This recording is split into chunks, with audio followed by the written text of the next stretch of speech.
At Bethesda Regional Medical Center, Nurse Meredith Cole was the woman nobody ever truly saw. For 3 long, quiet years she moved through the halls like a shadow no one bothered to notice, performing her duties with a silent precision that had become almost invisible to everyone around her. The politically appointed chief of staff ran the entire hospital like it was his own personal empire, making decisions that affected hundreds of lives while barely acknowledging the people who actually kept the place running. When Meredith tried to flag serious security gaps in the upcoming presidential visit protocols, he didn't even glance up from his clipboard. "Nurses don't handle security," he said flatly. "Get back to your patients." The staff laughed behind her back as she stood there. She lowered her head, turned away without a word, and walked down the corridor. She had become the joke of every hallway, the quiet one, the one who never pushed back, the one everyone assumed would simply fade into the background forever. Until the morning 2 Black Hawk helicopters descended hard onto the rooftop helipad, their rotors slicing through the early air with a thunder that rattled every window in the building. 6 operators in full tactical gear moved through the emergency entrance like they owned every inch of the structure. The lead agent swept the corridor with eyes that missed nothing, scanning faces until his gaze locked directly onto hers and stopped cold. The entire floor went dead silent in that instant. "Agent Cole," his voice cut through every conversation still lingering in the hallway. "The president arrives in 2 hours. We have a situation. We need a commanding officer. Now." 3 years of whispers. 3 years of being invisible. 3 years of being told in 1,000 small ways that she didn't belong. And just like that, in the space of a single heartbeat, she was the only person in that entire building who truly did. If quiet heroes are your kind of story, you are exactly in the right place. Drop a comment below and tell me exactly where you are listening from right now. I would love to know. Hit that like button, subscribe, and welcome to another powerful story on Secrets of Silent Badges. You're in the wrong room again. Dr. Raymond Holt didn't even look up from his tablet when he said it. He never looked up. Meredith Cole stood perfectly still in the doorway of the supply corridor, a heavy medication cart positioned in front of her, a patient chart held steady in her hand, and 3 full years of careful practice keeping her face completely calm and unreadable. "Room 14 is pending discharge," she said quietly. "I was rerouting the afternoon medications as well."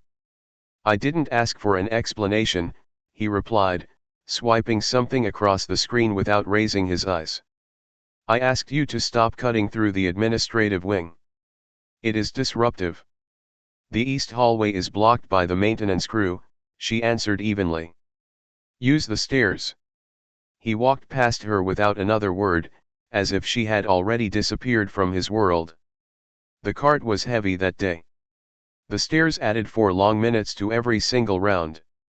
11 patients were waiting for their care. Meredith pushed the cart toward the stairs without complaint. That was a Tuesday. Tuesdays were always like that. Wednesdays could sometimes feel even heavier.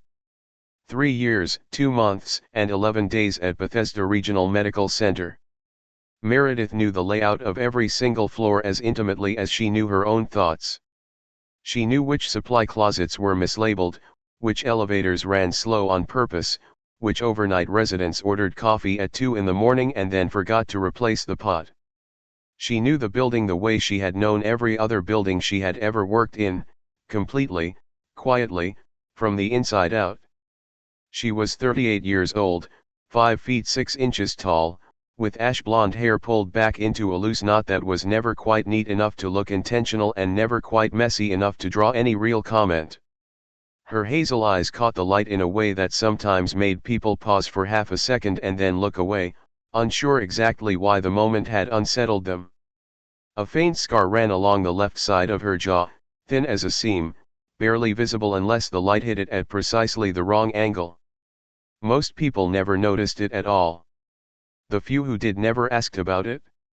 She had earned a reputation for being both highly competent and completely forgettable. Meredith had worked hard for both of those things. Bethesda Regional was not a military hospital. That distinction mattered deeply to her. It sat 11 miles from the naval base, close enough to receive overflow patients when needed, yet far enough away to still feel entirely civilian.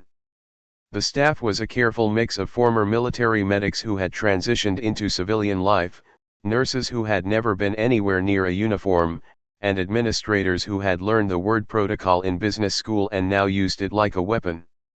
Dr. Raymond Holt had learned it in business school as well. Appointed Chief of Staff 14 months earlier. Before that he had been Director of Operations at a private clinic in Maryland. Before that, a hospital administrator in Virginia. He had never actually practiced medicine in any meaningful way. His medical degree was simply a formality he liked to mention at every staff meeting. His real skills were entirely political, built on the right connections, the right boards, and the right checks written to the right campaigns. And 6 months ago Bethesda Regional had been selected.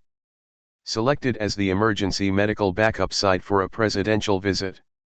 The President of the United States was scheduled to attend a ceremony at the adjacent Air Force installation in 8 days. Protocol required a designated civilian trauma facility within a 12-mile radius to be cleared, staffed, and fully prepared for any contingency medical response. Bethesda Regional had the capacity, the location, and the right zip code. Holt had treated the entire selection as if it were a personal achievement of his own leadership. He called a full staff meeting the morning the notification arrived, wearing a brand new suit. He stood at the head of the conference room and told them all that this was a reflection of the hospital's excellence, a reflection of his leadership. He used the word protocol 11 times in 20 minutes. Meredith had counted every single one. She had also identified 4 immediate security vulnerabilities within the first 48 hours of the announcement. There were access points on the ground floor that fed directly into patient corridors without proper checks. There was a loading dock that connected straight to the main hallway with no secondary checkpoint in place.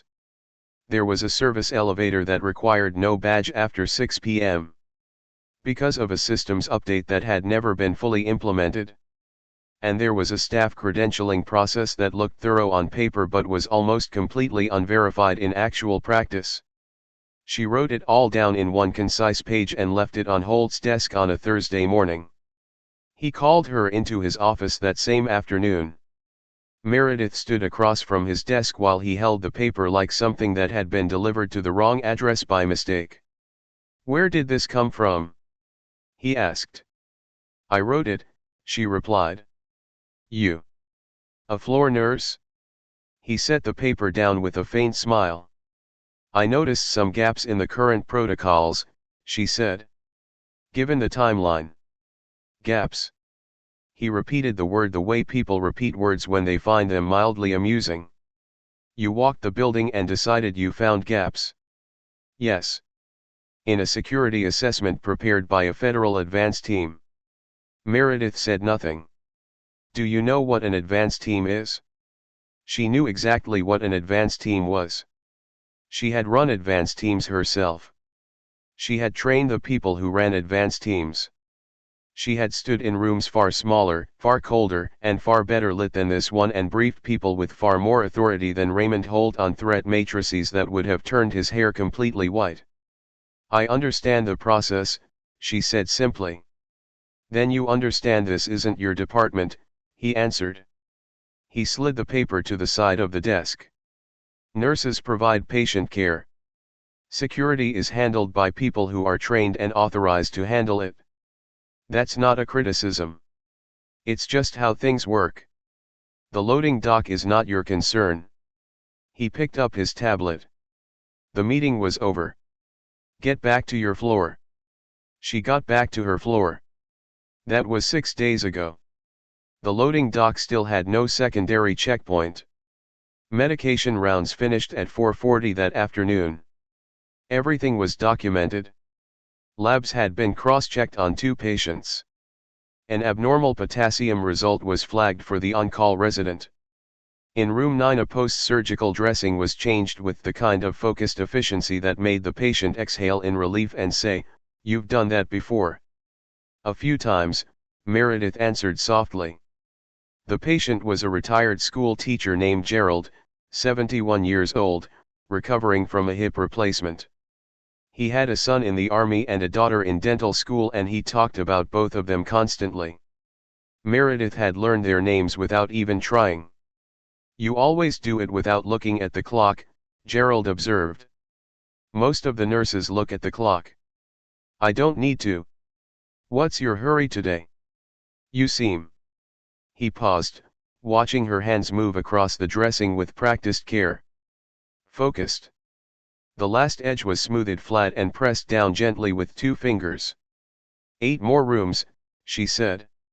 Gerald nodded slowly, as if that was the answer he had expected and yet not quite the answer to the question he had really asked. He had that rare quality, the ability to ask 2 questions at once and hear only one of the answers while still knowing the truth of both. Rounds finished at 6:15, charted for 40 minutes, and handed off to the evening shift at 7 o'clock with a full, flawless report. No gaps. No loose ends. The kind of handoff that other nurses called thorough, and that was, in fact, something else entirely. It was the practiced discipline of someone who had learned long ago to leave nothing undocumented, nothing assumed. Nothing that would require a call at 2 in the morning to clarify. The walk to the parking garage was quiet. Meredith sat in her car for 3 full minutes before starting the engine. A habit. 3 minutes. Mirrors checked. Lot checked. Not because anything was expected, but because some habits were not habits at all. They were architecture. The shape of a mind built a certain way by years of standing in places where the cost of not looking was permanent. The engine started. 11 minutes home. Alternate routes timed. Traffic lights mapped. The stretch between exit 7 and the residential blocks was a blind spot that would matter if someone was following. The cameras at the intersection before the turn had coverage angles she knew by heart, and the small gap between them. No one was following. She knew that too. The apartment was small and clean and nearly empty in the way that spaces become empty when someone has chosen them for pure function rather than any sense of feeling.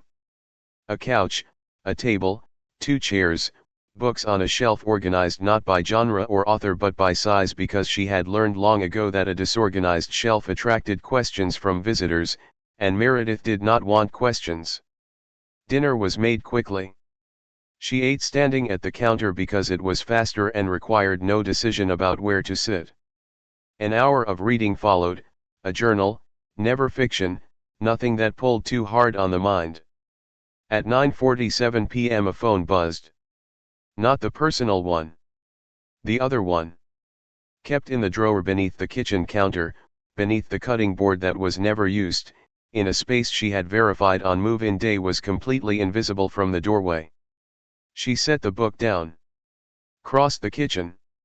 Opened the drawer. A single line appeared on the screen. No name. No number she recognized. Plain text, the kind that left no metadata. Rooting through systems she knew and had used before in other contexts, in other lives. Advance confirmation. 8 days out. Asset flagged. Need eyes on site. She read it twice. The phone was returned. The drawer was closed. Meredith stood in her kitchen for a long time looking at nothing while somewhere 11 miles away a loading dock sat unguarded, a service elevator ran without a badge check, and a chief of staff slept soundly in the certainty that the right people were handling everything. She went to bed at last. Sleep came slowly. Outside, the city moved the way cities move at night. Traffic thinned. A siren rose somewhere to the north and faded into the distance. A dog barked twice on the street below and then stopped. Eyes open on the ceiling, she counted the things she knew.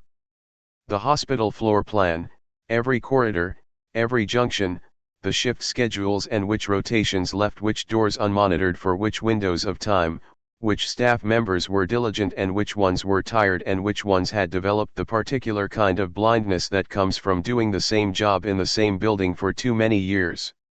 She knew what was coming. and she knew with a certainty that lived somewhere older than thought that the next 8 days were not going to go the way Raymond Holt had planned. The message stayed in her mind all night like a splinter she couldn't reach.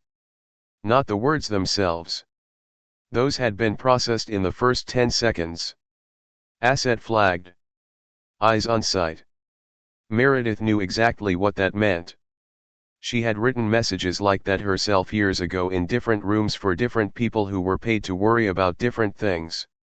What stayed with her was the timing. 8 days. The president's visit was in 8 days. Someone somewhere in a building she would never see had flagged an asset connected to this hospital. They needed eyes on the ground, eyes that already had access, eyes that had been there long enough to know the building the way a person knows their own kitchen in the dark. Her eyes. She was up at 5:15. Coffee was made. She stood at the window while the sky shifted from black to gray to the particular pale color that meant Maryland in October, thin light with cold undertones, the sun not quite committing yet. No call back came. Not yet. She drove to the hospital. Morning shift started at 7. She was there at 6:30, which was not unusual. The parking garage was quiet. 2 cars on the 3rd level. A security guard making rounds on foot, earbuds in, chin down. She watched him cross the lower level without checking the stairwell door. Noted. Inside, the day started the way all days started. Labs. Vitals. Room 4 had spiked a low-grade fever overnight and needed a new culture ordered. Gerald in room 9 was asking if his son had called. He hadn't. She told him she would check with the front desk and meant it and did it on the way past. At 8:20 Holt appeared on the floor. He rarely came down. He had an office on the 4th level and a calendar full of meetings with people whose titles were longer than their actual responsibilities. When he appeared on the clinical floors, it always meant something administrative was happening. An inspection, a presentation, a visit. Today he had 2 people with him. Not hospital staff. Meredith could see that from the far end of the corridor. The way they moved was wrong for the building. Not threatening, but trained in a way that didn't belong here yet. They held themselves differently, scanned differently. Federal. Advanced team. She pushed her medication cart forward. Eyes straight ahead. Unremarkable. Holt was talking loudly, gesturing at the ceiling, pointing down the corridor length, performing the role of a man who understood buildings and security and the full weight of what was being prepared. The 2 agents, both male, both mid-30s, wearing civilian clothes designed to look exactly like civilian clothes, listened with the patience of people who had already made their assessments and were now simply performing the courtesy of hearing someone else speak. She passed within 8 feet of them. Neither agent looked at her. She looked at them. The one on the left had a slight bulge under his left arm, correctly placed and correctly worn. He held his notepad in his right hand. Left dominant. The one on the right carried nothing. He was scanning the ceiling, looking for something specific. She knew exactly what he was looking for. She would have been looking for the same thing herself in the same order, starting from the same corner. She turned the corner and kept going. At 10:15, while restocking the medication cabinet in the east hallway, she heard Holt's voice rise slightly. Not loudly, just the tone of a man who was being contradicted by someone he had not expected to challenge him. She didn't need to move closer. The long institutional hallways carried sound in that particular way that made every word clear if you listened carefully. Already been cleared, Holt was saying. The credentialing process is hospital verified and the concern isn't credentialing, sir, one of the agents replied calmly. It's the secondary access points. The loading dock has been operational for. The operational history isn't the issue, Holt cut in. The issue is the current configuration doesn't meet the. I can get you our security documentation in 20 minutes. A pause followed. That would be helpful, the agent said in the measured voice of someone who had already decided that documentation was not going to solve anything. Meredith closed the cabinet quietly and moved on. Lunch came at noon in the break room on the second floor. She sat with her back to the wall, an automatic choice, reading a journal article on post-surgical wound care, also automatic, while her mind stayed fixed on the loading dock. North side of the building. Medical supply deliveries arrived Monday, Wednesday, and Friday mornings. Direct connection to the main supply corridor. 40 feet to the patient wing junction. Badge reader at the junction. The dock itself had a camera and a keypad. The code had remained unchanged since the camera was installed 18 months earlier. The hospital zip code. She had tested it on her third day and stored the result in the quiet category of things she would never need and should never forget. At 1:45 p.m. a patient arrived in room 12 who quietly changed the rhythm of the afternoon. His name was David Carver. 61 years old. Transferred from an urgent care clinic 20 minutes south. Chief complaint was chest discomfort with elevated troponin. He arrived calm, slightly gray around the edges, carrying the particular bearing of a man who had spent a long time learning to minimize his own discomfort in front of others. Military. It was visible before the intake form confirmed it. Army, retired, 22 years. Blood pressure 148/91. Heart rate 88. Respirations normal. The troponin elevation was mild but real. Chest discomfort had started 6 hours earlier, 2 of those hours spent waiting because he thought it would pass. Has it passed? Meredith asked gently. Not entirely. Rate it now, 1 to 10. That familiar pause came, the one where a person with high pain tolerance recalibrated their scale for someone who might not share the same baseline. 4, he said. What would you call a 10? He almost smiled. I've had worse. Monitor leads were placed quickly, correct sequence, no reference card consulted. Carver watched her hands the entire time. You move like someone who's done this under pressure, he said. I've had busy shifts. Not what I meant. Last lead placed, reading checked, sinus rhythm. Normal access. No ST changes. Good. Paging the cardiologist, Meredith said. Repeat troponin in 3 hours and I'd like you to stay on the monitor. Can you do that? I'm not going anywhere. Good. Is there someone I should call? My wife. She'll want to come. I'll have the front desk reach out. Moving toward the door. You didn't look at the poster, Carver said. Stop. When you place the leads, not once. She turned back. He was watching her with the particular steadiness of a man who had spent a career paying close attention to the people around him. The kind of attention that was not curiosity. It was assessment. I've placed a lot of leads, she said. I was in intelligence, Carver replied. 22 years. The thing about intelligence. The thing you never stop doing, is noticing what doesn't fit.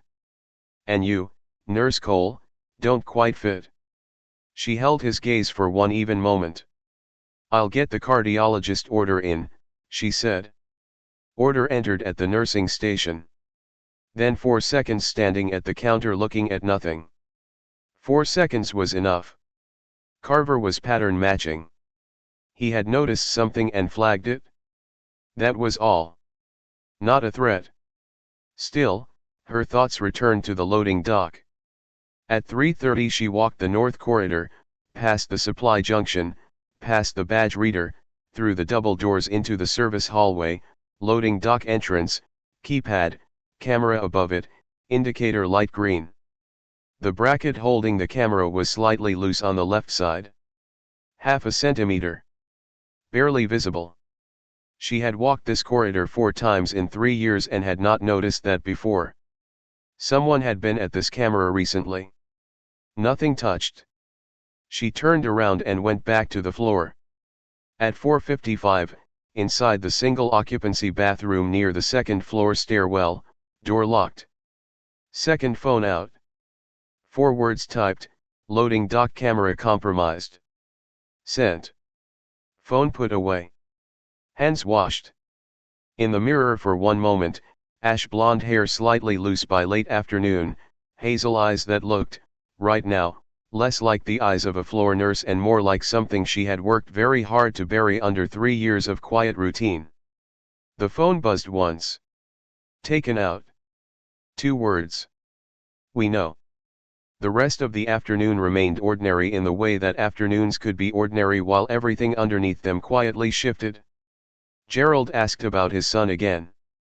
A call placed to the front desk. Voicemail left that morning. The phone held to his ear. The old man listening.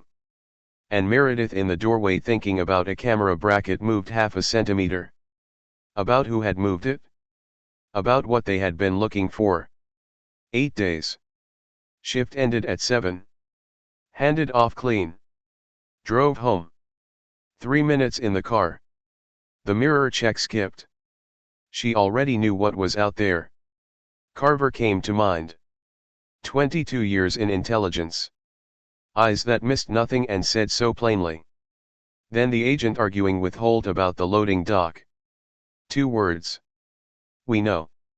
If they knew and still needed eyes on site, the problem was bigger than a loose camera bracket. Something was already in motion. Bed at 10. Sleep came in 4-hour segments and that was enough. 6 days out, the hospital changed. Not visibly.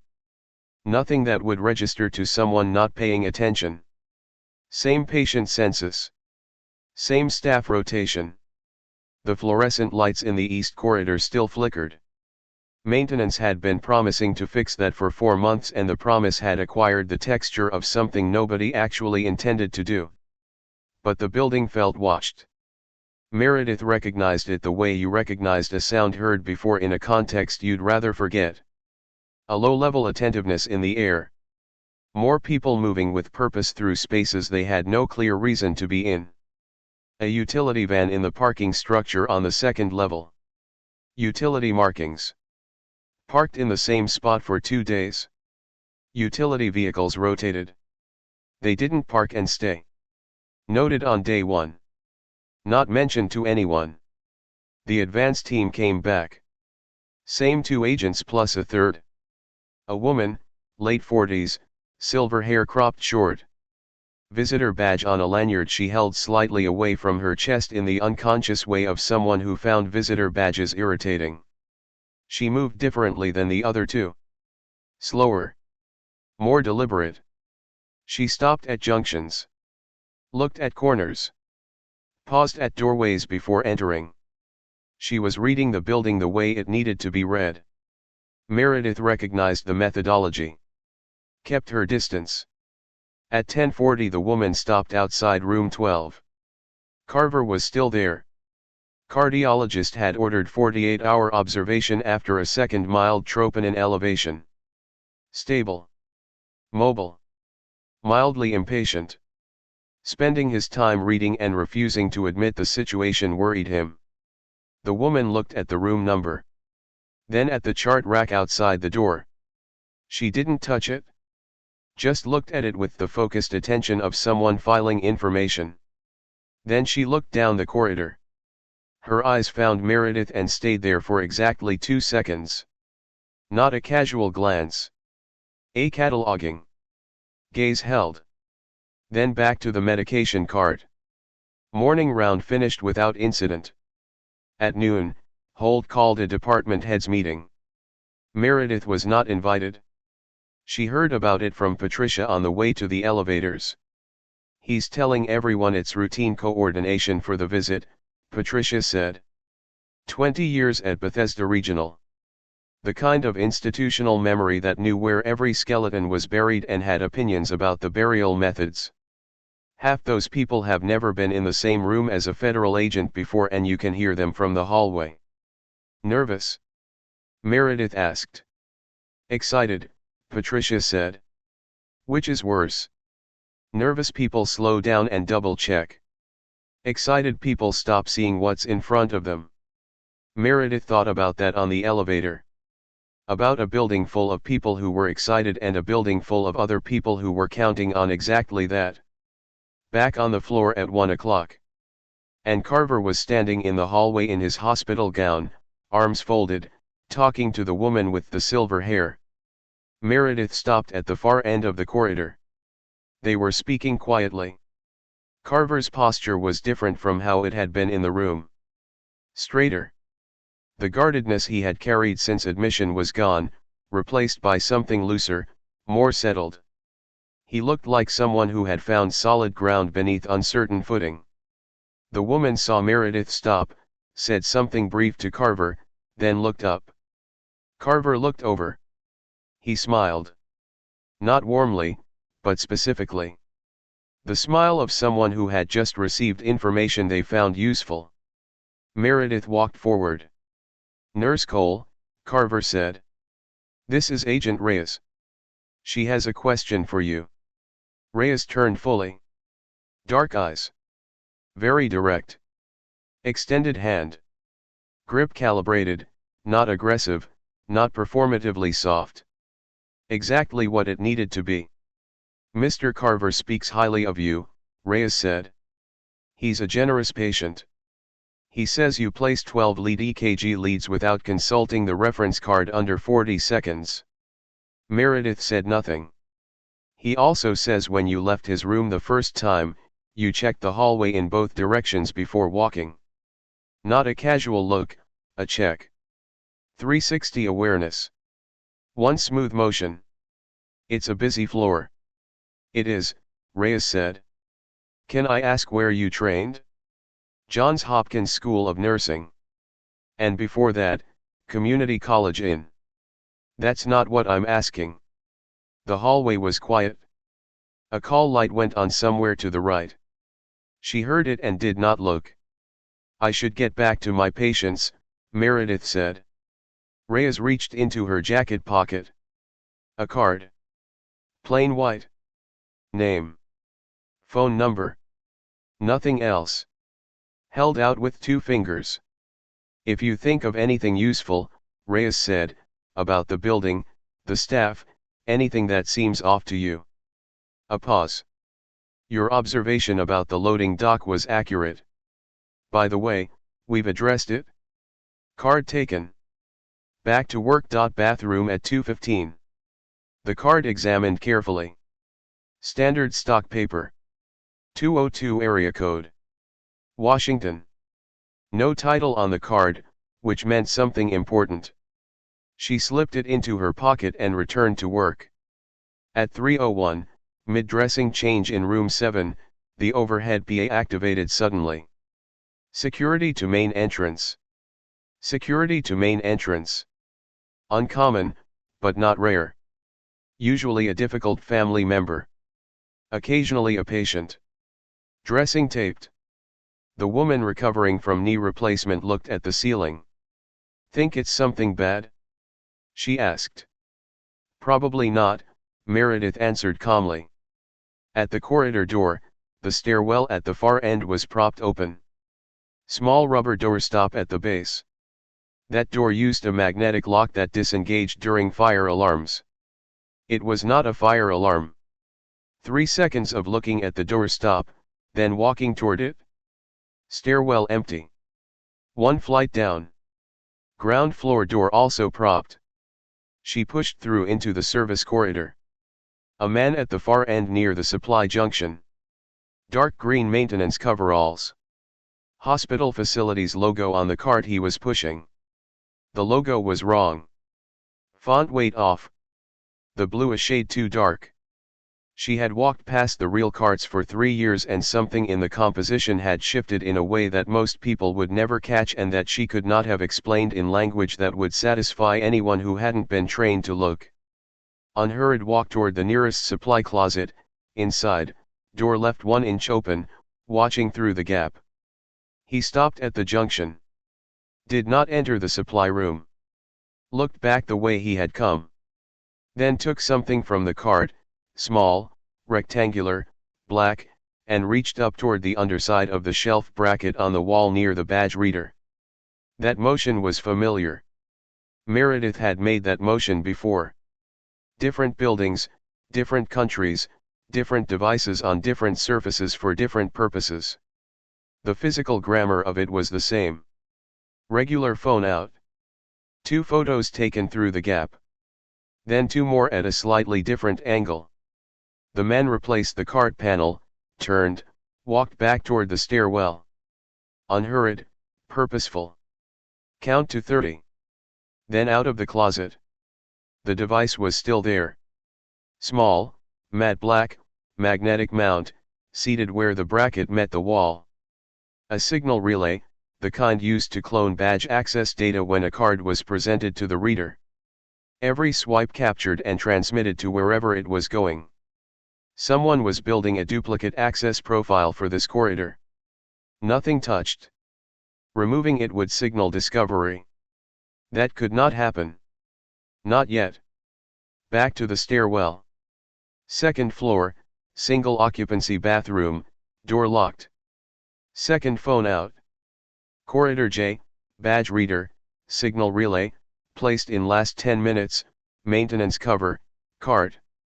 Single male, 50-ish, dark coveralls, have photos. Reply in 11 seconds. Don't touch it. Send photos. Do not engage. Do not tell hospital security. Photos attached. Sent. Another reply, 7 seconds later. Good eyes. Stand by. Stand by. She had stood by before. In embassies, in vehicles parked on streets that smelled like diesel and heat. In hotel rooms with a view of a target location and a radio that would say when to move. Standing by was a practiced state. It was not the same as standing still. Phone away. Door unlocked. Back to the floor. Gerald's room. His son was coming Saturday, and the old man was already organizing the day like a military operation. Lunch, a drive. Maybe out to the water if the weather held. Meredith listened and nodded in the right places and thought about a device the size of a matchbox, quietly reading every badge that came within 3 feet of the corridor below. 6 days out. Someone was already inside. Last round at 6:45. Everything documented. Room 12 quiet. Carver asleep. Monitor steady. East stairwell door no longer propped. Doorstop removed. Lock re-engaged. Someone had cleaned up the detail.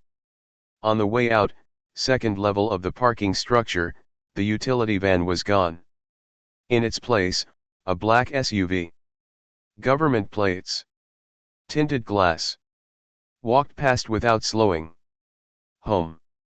Car. 3 minutes. Inside. Standing in the kitchen, thinking about the device on the bracket. Small, magnetic, quiet. Already recording everything that moved through that corridor. Whoever placed it had known the building. Known the corridor. Known which reader controlled access to the patient wing. That was not improvised knowledge. That was the product of research or access or both. Drawer opened under the cutting board. 2 new messages on the 2nd phone. The first, device confirmed. Secondary team on site. The second, you're going to be needed. Read both twice. Phone replaced. Tea made, not touched. Left cooling on the counter. Bed. 5 days out. He was leaning against the nurse's station when she arrived at 6:28 in the morning. Not Holt. Not Carver. Not anyone she had seen in this building before. Tall, dark jacket, no badge, no visitor lanyard. No reason to be standing there with a coffee cup in one hand, and the posture of someone who had arrived early and was completely comfortable with that. He was looking at her before she came through the door. You noticed when someone's eyes found you before you gave them a reason to look. She walked to the station, set her bag down, logged into the terminal. Pulled up the overnight notes. Room 4, Fever resolved. Room 9, Gerald slept well. Room 12, Carver cleared for discharge pending morning labs. Nurse Cole, he said. She didn't answer. She kept reading. He moved closer without making it obvious he was moving, which required practice. He set the coffee on the counter. Both hands visible. That was deliberate. Agent Marcus Dre, he said. I've been briefed on your contact with Agent Reyes yesterday. She looked at him. Mid-40s. 6 feet even. Lean, but not thin. The kind that came from a body used rather than maintained. A jaw that had been broken at least once and set slightly off-center. Gray beginning at the temples. Eyes that were a color she couldn't immediately name. Somewhere between green and something older and harder to categorize. She had seen a lot of faces in a lot of situations. This face wasn't giving her the information it should have. There was a practiced absence in it. A deliberate withholding. That was interesting. I already told Agent Reyes I don't have anything to add, she said. She told me that too.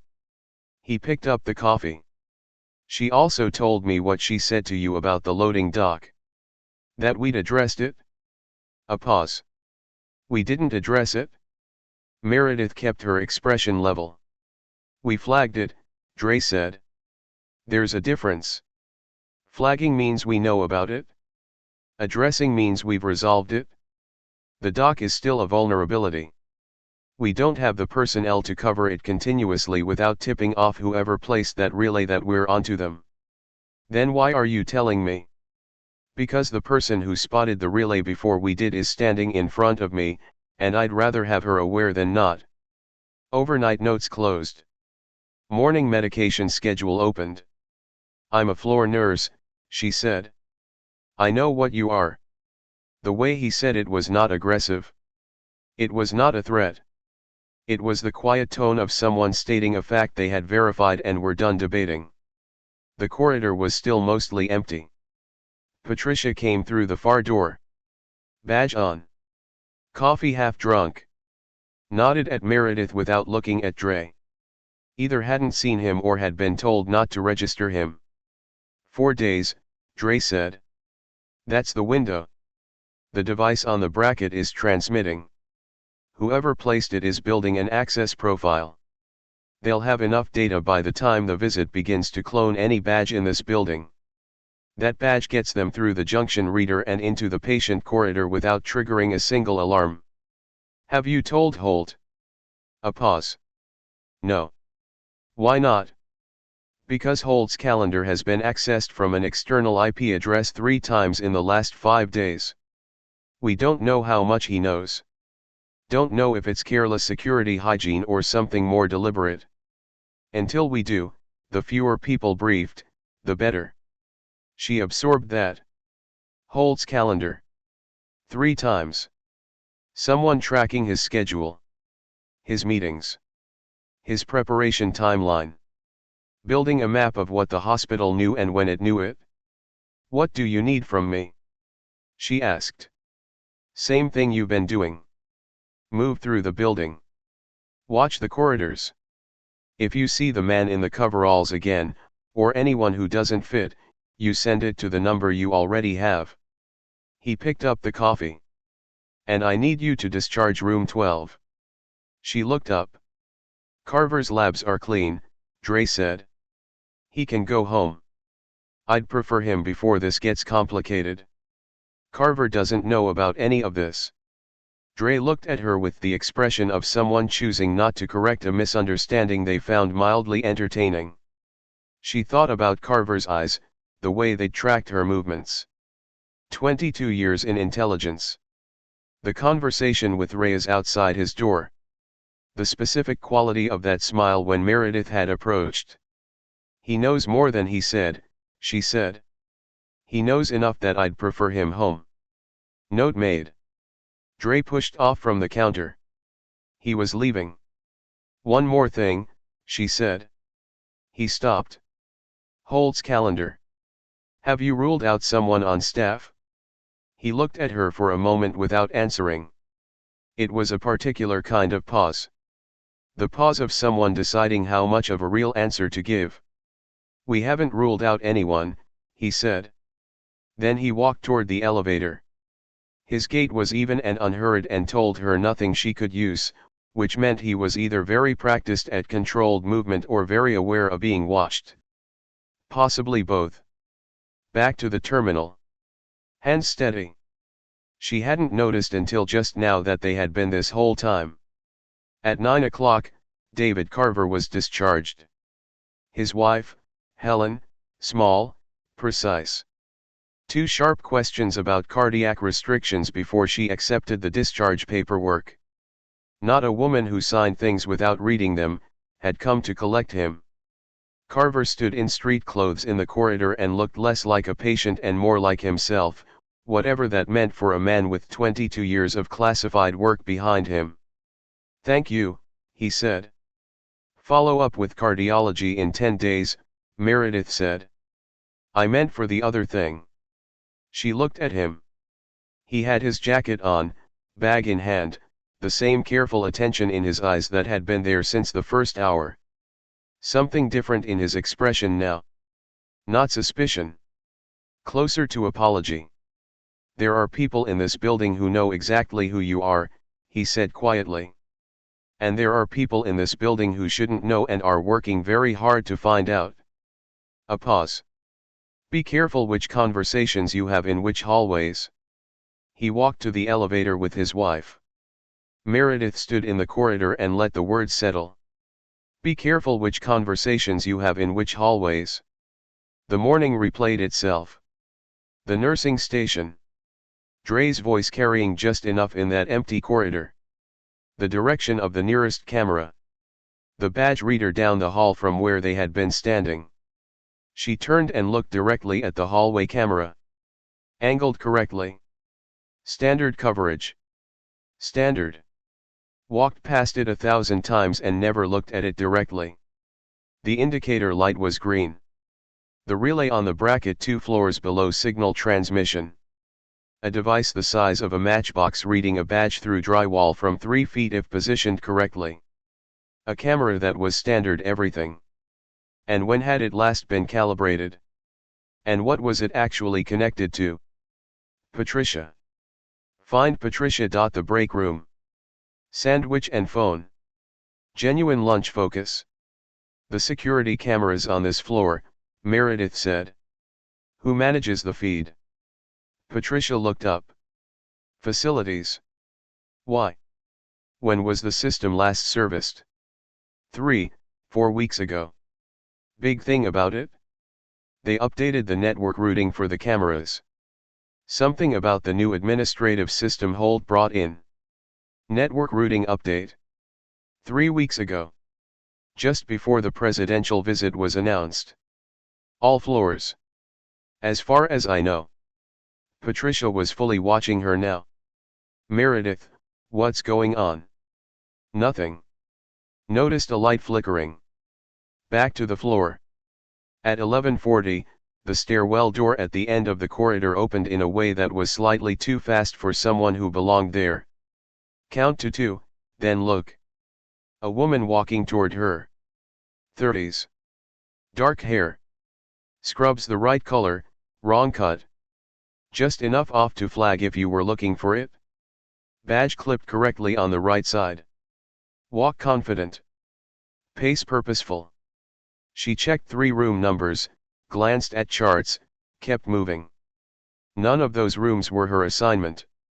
Meredith knew every nurse's assignment on this floor, which patient was in which room, which charts had been pulled that morning.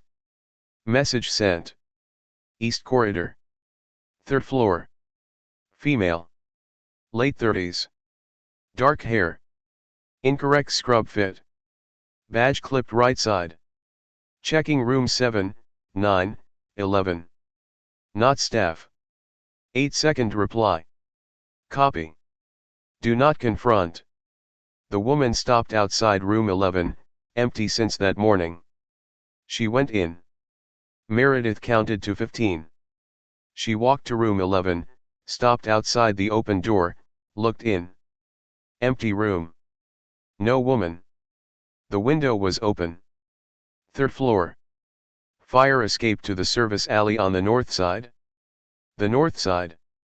The loading dock side. Standing in that empty room with the October air coming through the window, she thought about Carver's warning. About cameras connected to places they shouldn't be. About badge data traveling on frequencies it had no business using. About 4 days remaining and a device quietly reading credentials below. And a chief of staff whose schedule was being tracked by people with no right to it. And about the man from this morning. Dre. His broken jaw and his careful hands and the way he had said he knew what she was as if it were something looked up, not something she had shown him. The personal phone buzzed. Unsaved number. Cole. Dre's voice. The woman you flagged. We had eyes on her. She made contact in the alley before we could close. I know. The window. A pause. Recalibrating. You checked the room, he said. Yes. Another pause. We need to talk, he said. Not in the building. The alley below was empty. Brick walls. A dumpster. A fire escape railing she could have cleared in under 4 seconds without thinking about it. Dinner, she said. Because she needed a word that was ordinary and that was the one that came. The silence lasted a half-second longer than a professional response required. 7 o'clock, he said. There's a place on Mercer. I'll send the address. He hung up. The window closed. Latched. Back to her patients.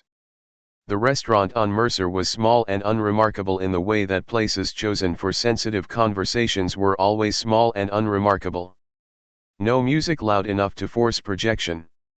No open sight lines from the street. A back corner that sat naturally against a wall. Dre had taken that table. She would have chosen it herself. His jacket was off. He looked like someone who had been working since before sunrise and had stopped pretending it didn't show. A particular kind of weariness that was not weakness, but weight. The accumulation of sustained operational attention over too many consecutive hours. She sat across from him. He slid a folder to her without preamble. Hartwell, he said. The tech who serviced the camera network 6 weeks ago. Credentials checked out completely. Employment history. Clearances. All of it. A pause. The identity was built 8 months ago. Before that, it doesn't exist. Folder opened. A photo. Unremarkable face. The kind designed to be forgotten in a crowd and on a camera feed. She had seen 100 faces like it. Had trained people to construct them. The woman from the 3rd floor, she said. Same cell. 3 people confirmed inside this building over the last 2 weeks with constructed credentials. Possibly more. He leaned forward slightly. The target is the president's attending physician, Dr. Elaine Foss. She travels with the motorcade and is designated to use this facility for any medical emergency. If someone has cloned corridor access and knows her arrival protocols, they don't need the president, Meredith said. Just the doctor. She closed the folder. Why are you telling me this? He looked at her steadily. I've read your file, Cole. The table was quiet. I know it's incomplete, he said. Sections classified above my clearance level. What I can access tells me you spent 11 years with the Secret Service. That your last assignment was special agent in charge of a presidential protection detail. That you left under what the file calls administrative separation. A pause. I'm not asking you to explain it. I need you to help me finish this. She had carried that file for 3 years. Every corridor. Every shift. The weight of it had become familiar in the way that old injuries became familiar. Present. Acute. He's vain and political and in over his head. The calendar access is someone reading over his shoulder. He's a vulnerability, not an asset to them. He won't understand the threat clearly enough to be useful to it. How do I handle him? Give him something that makes him feel important. A role. A title for the day. He'll cooperate enthusiastically if cooperation makes him look like part of the solution. Dre nodded slowly. And the actual work, he asked. She looked at him. He looked back. Neither of them said what the actual work was. Neither needed to. She got home at 10:15. Stood in the kitchen without turning on more than one light. Thought about 11 years. About the last detail. About the decision made in 3 seconds that had been right and that had still cost her everything. About the form that said administrative separation in the careful language of people who needed to end things without fingerprints. Thought about Dre saying, "I've read your file," the way someone said, "I understand." Bed. Eyes open for a long time. Back in the building at 5:50 the next morning. The day started with the kind of stillness that preceded things. Not dread. Not adrenaline. A sharpening. The particular clarity that arrived when everything irrelevant fell away and what remained was only the problem and the geometry of solving it. At 7:15, the second phone buzzed. Loading dock. Movement. Already moving before the message finished loading. Stairs to the ground floor. Service corridor through the double doors. Loading dock entrance ahead. Keypad glowing. Camera indicator green. A man at the keypad. Not the man from the coveralls. Younger, shorter, brown delivery uniform, clipboard in one hand, package under his arm. Entering a code deliberately wrong. Running sequences. Testing which combinations produced which responses. 12 feet away. He heard the footsteps, turned. Eyes going from scrubs to face to corridor behind her in under a second. A train threat assessment in a civilian disguise. Delivery for the pharmacy, he said. Level voice. Hand at his side. Pharmacy is on 2, Meredith said. Accessible from the main entrance, not the loading dock. System sent me here. The system doesn't route pharmacy deliveries to the loading dock. 2 seconds of silence that were not silence. He moved, not toward her but toward the alley exit. Left hand coming up with the radio. Calling contacts in. She counted. 8 seconds maybe before this corridor became unmanageable alone. 4 steps to close the distance. His radio arm caught at the wrist and turned. A motion economical enough to look simple. And it was simple. The way things became simple after 10,000 repetitions in training rooms in buildings that no longer existed. The radio hit the floor. His free hand swung. She stepped inside it, used his momentum, put him against the wall with his arm behind him, and her forearm across his shoulders. He was trained. He was not trained enough. Don't, she said quietly. He went still. Her phone was in her pocket and unreachable. She raised her voice. I need security to loading dock north. Now. The stairwell door behind her opened. She adjusted her grip, readied for a second contact, turned her head just enough to see. Dre. One look at the scene. Badge out. 2 officers in tactical vests behind him. The man stopped struggling completely when he saw the vests. Dre crossed the corridor and took over the hold with the practiced efficiency of someone who had done this in smaller spaces with less warning. One look at Meredith. She stepped back. The nurse in the corridor again. Hands steady. Breathing normal. Scrub slightly wrinkled at the left sleeve where the contact had pulled the fabric. She smoothed it. Officers moving the man toward the exterior. Into his radio, Dre was saying, building is compromised. 3 known contacts, 1 detained. Full advance team in position now. 48 hours. We move the timeline. 48 hours. The visit moved up by 2 days. turning back toward the stairwell. Cole. Stop. Dre behind her. The others were gone. He was looking at her with an expression she couldn't immediately name. Your wrist, he said. A reddening across the back of her left hand. The man's watch had caught her on his swing. She hadn't registered it. It's nothing, she said. He looked at it a moment longer than necessary. Are you all right? He asked.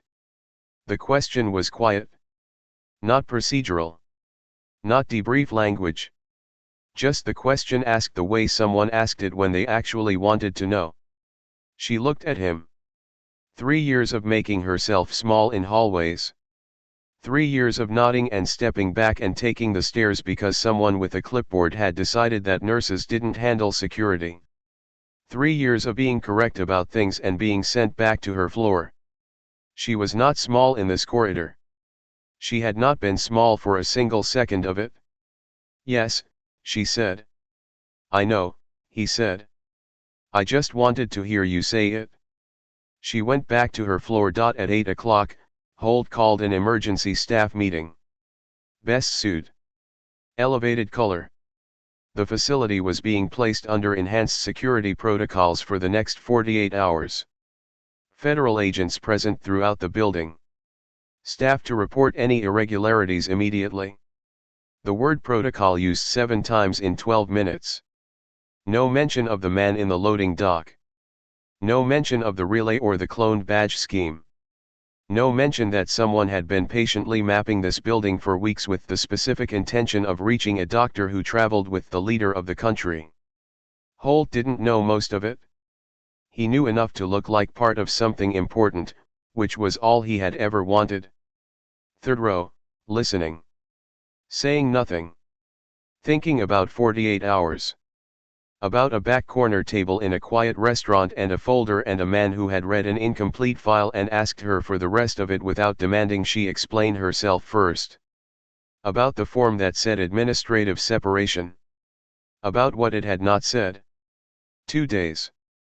The building was quiet in the dark outside her window that night.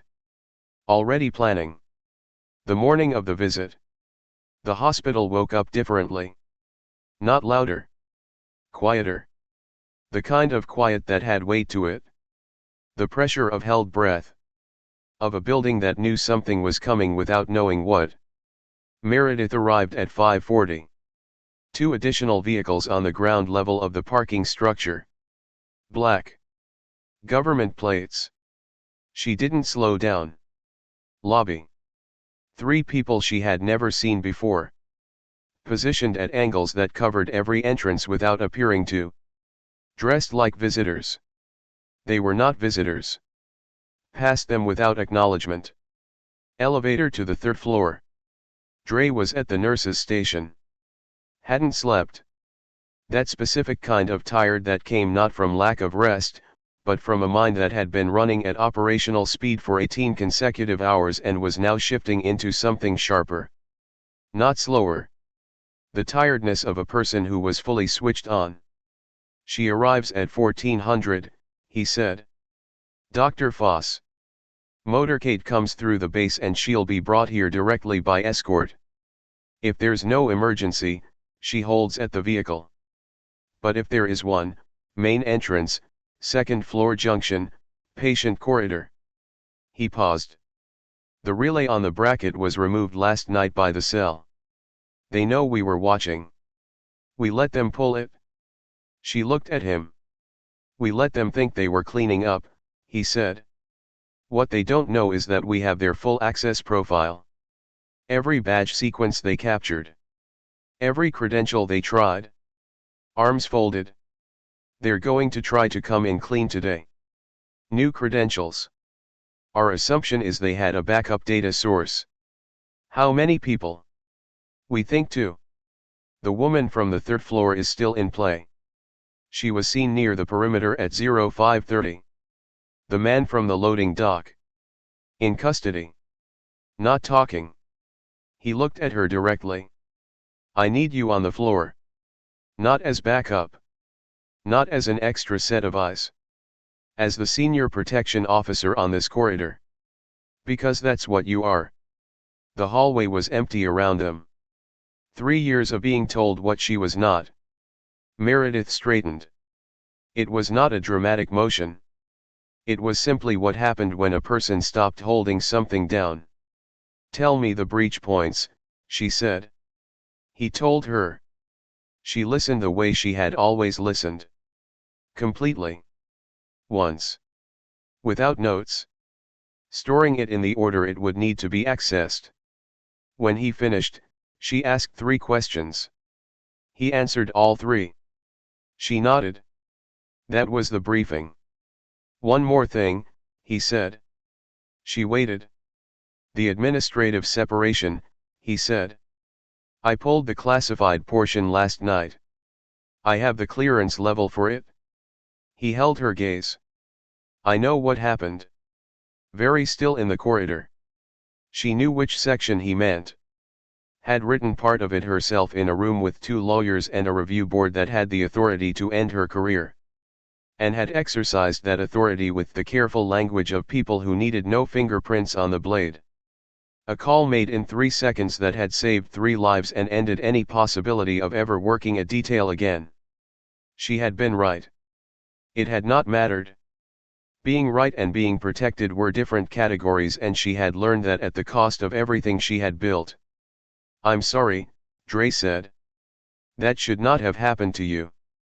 A long moment. It brought me here, she said. He held her gaze. Yes, he said quietly. It did. At 13:20, Holt appeared on the floor. Best suit. Face carrying the elevated color of a man in the presence of something larger than himself and not certain how to hold it. He stopped when he saw Meredith at the junction. Tactical vest over her scrubs. Credentials badge on a lanyard that was not a hospital badge. He stared. Who authorized? I did, Dre said. She's a floor nurse. She doesn't have the clearance to her clearance level is above yours. Sir. Completely level. It has been since before she walked into your hospital. Holt looked at Meredith. She looked back at him. No explanation. No apology. No adjustment to make him more comfortable. Just standing in the corridor she had walked for 3 years, past his office, past every meeting where he hadn't looked at her, past every time she had been told to get back to her floor, and simply standing there, which was enough. His mouth closed. He walked to the elevator without another word. At 13:55, Dre's radio, short, clipped. Motorcade is 5 out. Foss is in vehicle 2. Possible contact at the north entrance. Already moving. North entrance. Service stairwell access. She had mapped it 4 days ago, and again this morning before the briefing, and knew every step of it in the dark. Stairs at speed, ground level, north corridor, 30 feet to the entrance door.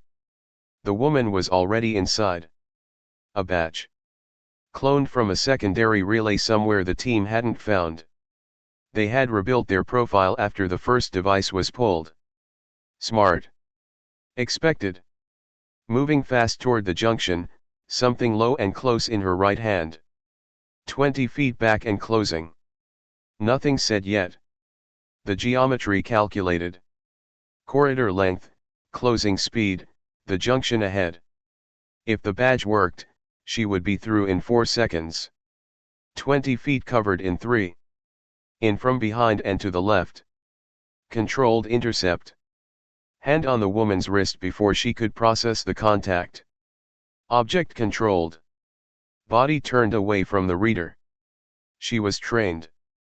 The struggle lasted 11 seconds. It ended with the woman on the floor, wrist locked, Meredith's knee on the ground beside her, and a small transmitter, not a weapon, a device designed to send one final signal to someone outside, on the floor between them.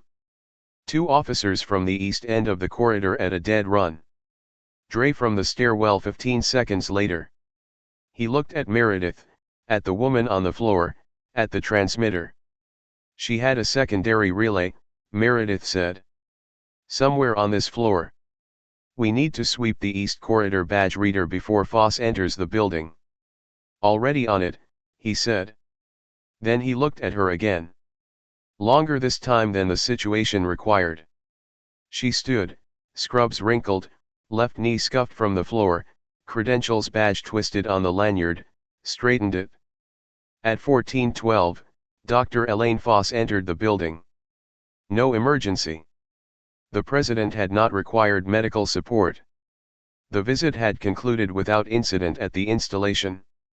Dr. Foss came into the facility to confirm the corridor was clear, and to sign off on the contingency report, the paperwork that would say, in the careful language of after-action documentation, that everything had gone exactly as planned.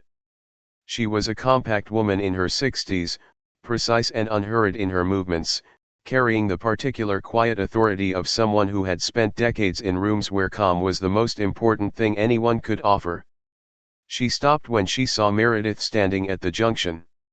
Dre stepped forward. Dr. Foss, this is I know who she is, Foss said. She extended her hand. Meredith shook it. Special agent in charge Cole, Foss said. I worked 2 details with you before. A pause. I was sorry to hear about what happened. It was a long time ago. It shouldn't have been a long time ago. It should have been resolved. Steady, direct look.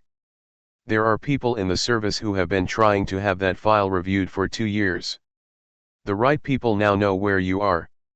Meredith said nothing. That's not a warning, Foss said. It's a beginning. She looked at Dre. This facility performed well today. The security response was exceptional. Back to Meredith. Particularly here. She continued down the corridor. Meredith stood at the junction. The badge reader hummed quietly beside her. The overhead fluorescent lights cast the same flat glow they had cast on every other shift of the last 3 years. The East Corridor smelled like hospital antiseptic, warm air, and the distant suggestion of food from the cafeteria floor below. 10,000 times in this corridor. It had never felt like this. Dre appeared beside her. Neither of them spoke for a moment. The building was settling back into its ordinary rhythms around them. Call lights, distant PA announcements, the sound of a cart being moved somewhere down the hall. The file review, he said finally. I heard. Does it change anything? She thought about that. 11 years. A decision made in 3 seconds that had been right and had cost her everything and had brought her here, to this building, to this corridor, to 3 years of invisibility in a place that had turned out to need her exactly as she was, not despite what she had been, but because of it. No, she said. Then after a pause, yes. He looked at her. She looked back. His jaw still slightly off-center. His eyes still that color she hadn't named. Still looking like someone who had been working since before dawn and had no particular intention of stopping. Dinner, she said, and this time it was not an accident. This time she knew exactly what word she was choosing and chose it. The corner of his mouth moved, just barely. Same place? He asked. Different table, she said. I want to sit by the window. He nodded slowly. The way people nodded when they understood that a sentence was about more than the words in it. On the floor above, Gerald was waiting for his son. Holt was in his office writing an email about the day that used the word protocol 4 times and did not mention Meredith Cole once. And Meredith Cole stood at the junction of a corridor where she had been invisible for 3 years, and she was not invisible, and she was not small, and she was not just a floor nurse, and she had never been. She had always been exactly this. She had simply been waiting for the building to need her badly enough to finally see it. The end. If this story moved you, you know what to do. Hit that like button and let me know you were here. Drop a comment below and tell me where you are listening from. I want to know if you are in Texas, in London, in Sao Paulo, or somewhere in between. And if you are new here, welcome. Subscribe and turn on notifications, because at Secrets of Silent Badges, the quiet ones always have the best stories. I will see you in the next one.